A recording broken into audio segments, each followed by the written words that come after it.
Hey everyone, it's Stars Do 2000 and Cameron Scott. Yeah, I'll just use my regular name. we'll be doing the first of our new horror segment for the Slasher Club in a while, and I think we should give the honors to Scott to do the intro.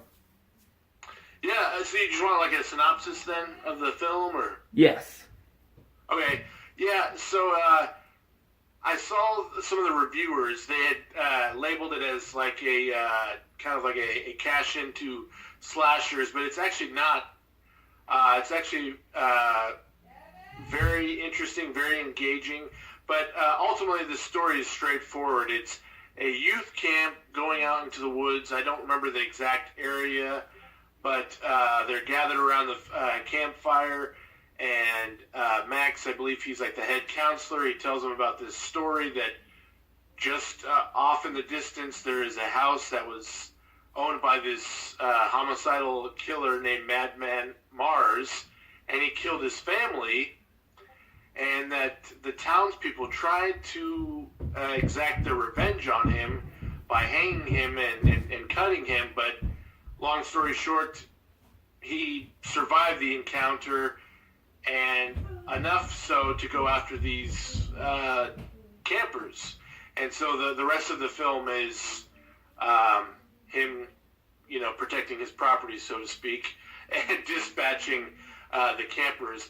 But it doesn't go exactly like other slasher films where there is a predetermined final girl and you stick with her. Actually, the main protagonist kind of switches hands until finally, the person that does survive, surprisingly, is the first person that gets into trouble. Right. So, to give a little more information, Madman was made in 1981, also sometimes said to be made in 1982. It wasn't really given an actual date. It was written and directed by John Giano, and the music, which I love the most about the movie. Just an interesting score. It's never been done before. Honestly, I gotta say it's better than Halloween's score. Yeah, I do have a soft spot for Carpenter, but his scores, especially for Halloween, there's maybe two distinctive tracks, and then they're just repeated throughout the film, and they're very iconic. I'm not downplaying Carpenter at all, but there is more variety in the synthesizers in this score. So, yeah, there's definitely more variety. Right. In music.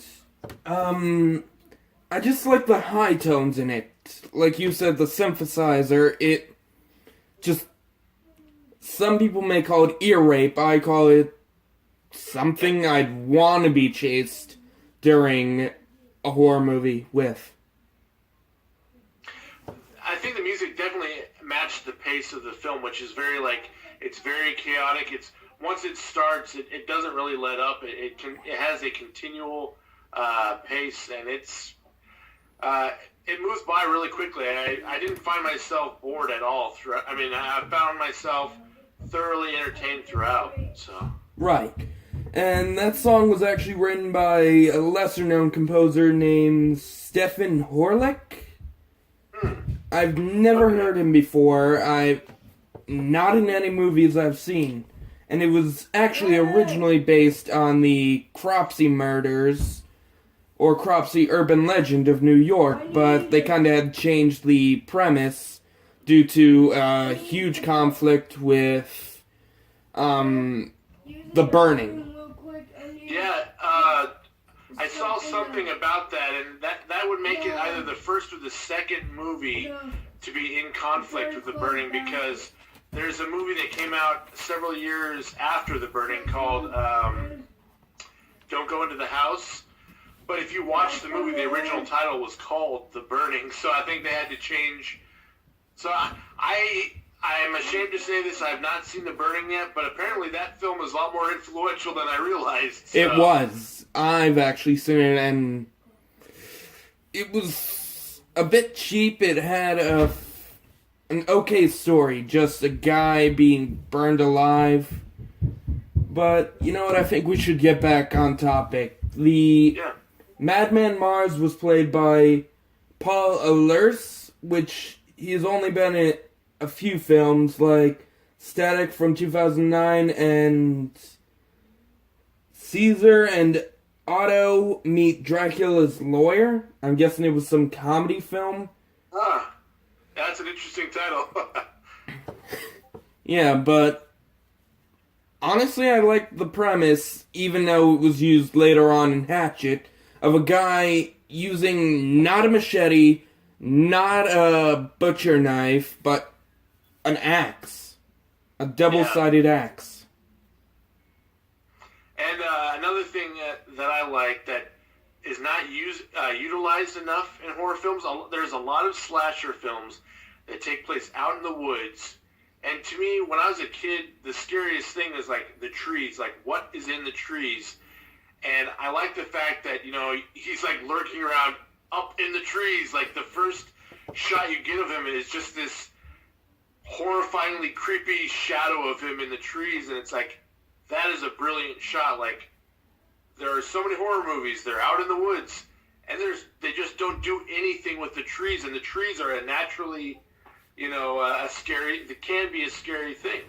Right, and speaking of in the woods, it was actually inspired by many slasher films. It was also, mostly its big inspiration was Friday the 13th, actually, with the camp aspect, going into the woods, the protection of the villain's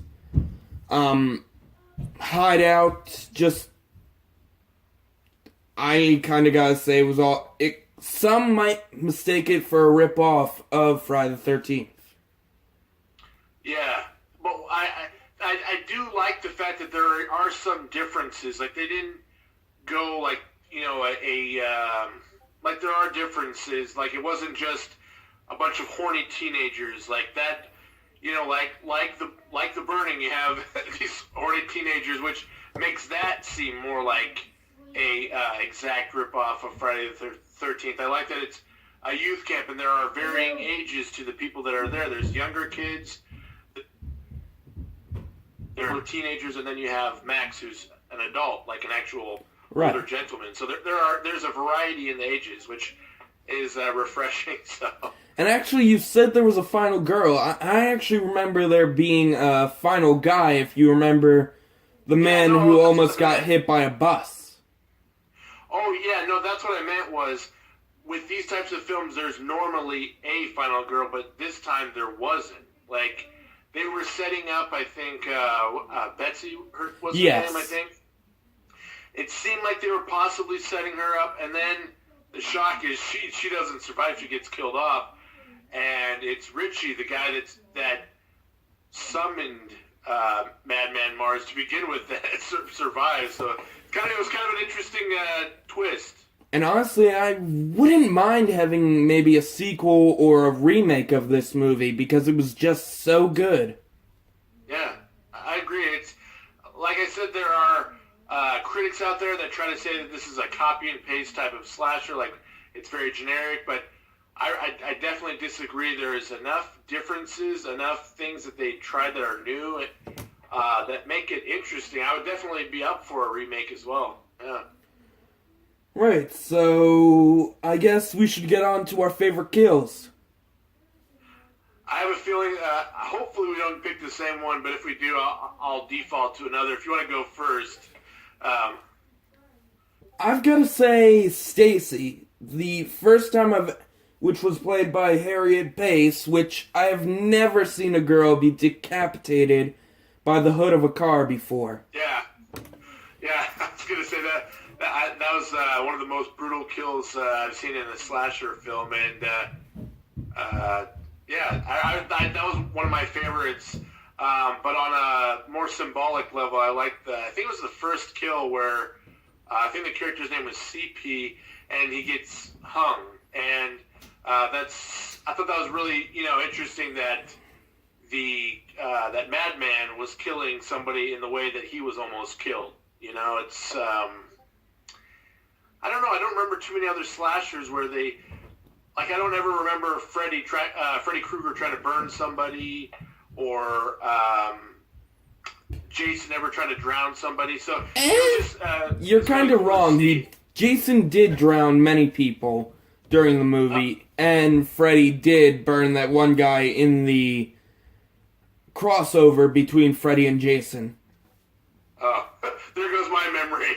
But yeah. So anyways, it was kind of a nice, symbolic killing to see Madman Mars kill somebody in the way that he was, killed. So right. So I think I'm gonna rank this movie at least 8.5.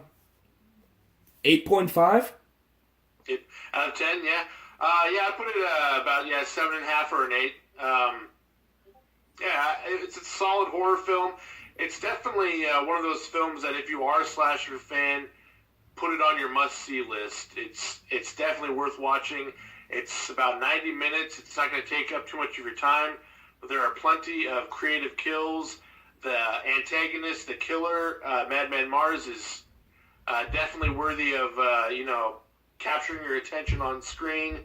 And, there's just a lot of twists and good story elements. And instead of showing us all those first person, or just for the whole movie just turning the camera away from the kill, we actually get to see the kills happen, and we actually get to see the silhouette of the killer instead of first person. Yeah, they do a great job of kind of building up the tension for the killers, so that way when he does kill, it just makes it a little bit more horrifying, a little bit more intense. You're definitely right. Sometimes they rob films horror level by taking everything off screen. Sometimes that's a good way to go, but for this, it was great to just have so much of it placed on screen and to have the audience, the viewer, experience a lot of it. So right. So yeah, what should we do for our next video? Well, if there's a theme for older horror films, there's a slasher film that I recently discovered a month or so ago called Stage Fright, but I don't know if that's too big now. But yeah, it's an Italian-made slasher called Stage Fright that I really like. The one with the owl killer? Huh? The one with the owl killer? Yeah. I guess we could do that. I gotta go watch it, but sure. If you have Shudder, and actually I don't even have a subscription, but they are showing the movie for free on that app, so even if you don't have a subscription, you can see it for free on the Shudder app. So. Okay, so this has been our review on Madman. We'll see you guys next Monday. Have a good night, and comment if you have any ideas. Good night. Sounds like a plan, yeah. Thanks for having me. No problem. Hope to have you more as a permanent partner. I love that, yeah. I'm glad to be here. Okay, thank you, and good night, everybody.